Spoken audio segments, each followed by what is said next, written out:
बच्चों की पढ़ाई के लिए, किसी ने बिटिया की शादी के लिए पैसे जमा कर रखा था, लेकिन लेफ्ट और कांग्रेस के लोगों ने वो भी लूट लिया। ऐसे लोगों को कड़ी सजा देना जरूरी है। आप एक बार बीजेपी को मौका दीजिए। जिसने आपको लूटा है उससे एक एक रुपया वसूला जाएगा। പ്രിയപ്പെട്ടവരെ, കേരളത്തിന്റെ വികസനത്തിന് തടസ്സമായി നിൽക്കുന്നത് അഴിമതിയാണ്. LDF ഭരണത്തിൽ കേരളത്തിലെ ബാങ്കുകളിലെ നിക്ഷേപം പോലും സുരക്ഷിതമല്ലാതെയായി മാറി. സഹകരണ ബാങ്കിലെ അഴിമതി മൂലം സാധാരണക്കാരുടെ പണമാണ് കൊള്ളയടിക്കപ്പെട്ടത്. മക്കളുടെ വിദ്യാഭ്യാസത്തിനായും പെൺകുഞ്ഞുങ്ങളുടെ വിവാഹത്തിനായും ഒക്കെ സാധാരണ മനുഷ്യർ കരുതി വെച്ച പണമൊക്കെയും ഇടത് വലത് നേതാക്കന്മാർ കൊള്ളയടിച്ചു. ഇവർക്ക് കടുത്ത ശിക്ഷ നൽകേണ്ടത് വളരെ അത്യാവശ്യമാണ്. ഞാൻ നിങ്ങളോട് അഭ്യർത്ഥിക്കുന്നു, നിങ്ങൾ ഭാരതീയ ജനതാ പാർട്ടിക്ക് ഒരു അവസരം തന്നാൽ നിങ്ങളുടെ മോഷ്ടിക്കപ്പെട്ട ഓരോ പണവും ഈ മോഷ്ടിച്ചവരിൽ നിന്ന് തന്നെ തിരികെ ഈടാക്കുമെന്ന കാര്യം ഞാൻ നിങ്ങൾക്ക് ഉറപ്പു നൽകുകയാണ്. एनडीए सुहृदगणे, भगवान अयप्पा के प्रति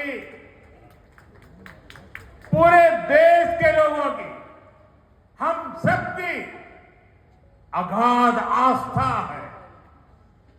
लेकिन एलडीएफ सरकार ने सबरीमला मंदिर की परंपराओं को नुकसान पहुंचाने में कोई कसर नहीं छोड़ी है। अब यहां गोल्ड के चोरी होने की खबरें आ रही है। मंदिर में से, भगवान के पास से गोल्ड की चोरी, सोने की चोरी। मैं एक बात स्पष्ट कहना चाहता हूं,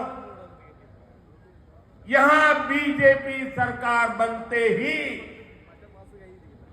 आरोपों की पूरी जांच होगी और दोषियों की जगह जेल में होगी। और ये मोदी की गारंटी है।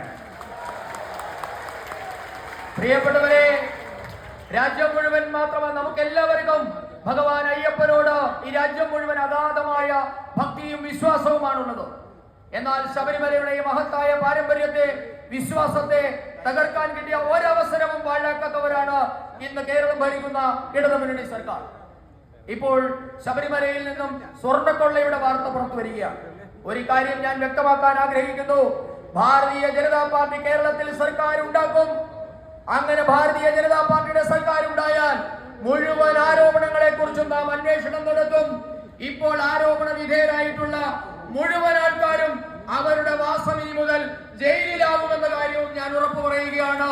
ഇതാണ് മോദിയുടെ ഗ്യാരണ്ടി.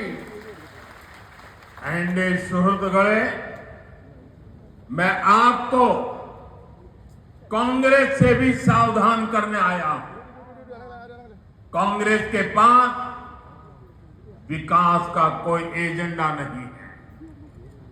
कांग्रेस आज माओवादियों से ज्यादा कम्युनिस्ट और मुस्लिम लीग से भी ज्यादा कम्युनल हो गई है। इसलिए देश में आज कांग्रेस को एमएमसी यानी मुस्लिम लीगी माओवादी कांग्रेस कहा जा रहा है। इसलिए आपको कांग्रेस से भी बहुत सतर्क रहना है। ये मुस्लिम लीगी माओवादी कांग्रेस के लोग केरला को अपनी लैब बना रहे हैं। कांग्रेस यहां केरला में भी कट्टरपंथियों को बढ़ावा दे रही है। ज्ञान, विज्ञान, आध्यात्म, आस्था, इसकी इस पवित्र धरती को कांग्रेस के मुस्लिम लीगी एजेंडे से हमें मिलकर के इस पवित्र भूमि को बचाना है। പ്രിയപ്പെട്ടവരെ, കോൺഗ്രസിനെ കുറിച്ച് മുന്നറിയിപ്പ് നൽകുന്നതിന് വേണ്ടിയാണ് ഞാൻ ഇവിടെ എത്തിയിട്ടുള്ളത്. ഇന്ന് കോൺഗ്രസിന്റെ കയ്യിൽ വികസനത്തിനുള്ള ഒരു പദ്ധതിയുമില്ല. രാജ്യത്തെ കോൺഗ്രസ് എന്നുള്ളത് മാവോയിസ്റ്റുകളെക്കാൾ വലിയ കമ്മ്യൂണിസ്റ്റുകളായി മാറിയിരിക്കുന്നു. മുസ്ലിം ലീഗിനേക്കാൾ വലിയ വർഗീയവാദികളായി കോൺഗ്രസ് മാറിയിരിക്കുന്നു. അതുകൊണ്ടാണ് ഇന്ത്യൻ നാഷണൽ കോൺഗ്രസ് എന്നുള്ളത് ഇന്ന് MMC കോൺഗ്രസ് എന്നായി മാറിയിരിക്കുന്നു. മുസ്ലിം ലീഗ് മാവോയിസ്റ്റ് കോൺഗ്രസ് എന്നാണ് ഇന്ന് രാജ്യത്തെ